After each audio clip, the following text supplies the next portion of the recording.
ঘুম থেকে উঠেই তোতা এখন ওর প্রিয় জায়গায় বসে আছে আর দেখাচ্ছে ওই ঠাম্মিদের বাড়ি যাবে।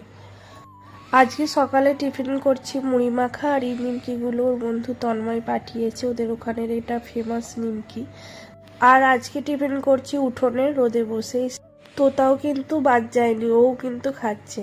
এইদিকে বাড়িতে আজকে হবে খিচুড়ি আর গোটা রান্না, তারই তোড়জোড় চলছে।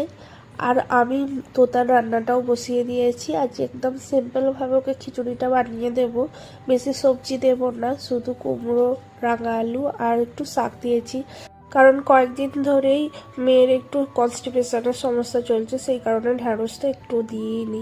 আর অন্যান্য সবজিও দিইনি, কারণ বেশি সবজি হলেই দেখি ওর এই প্রবলেমটা হয়। গোটা রান্নার জন্য সমস্ত মশলা এখানে দেওয়া হয়ে গেছে। আর আজকের লাঞ্চে সিম্পল মেনু হলেও কিন্তু আমার বেশ ভালো লেগেছে। এই হালকা শীতে গরম গরম খিচুড়ি জাস্ট জমে গিয়েছিল।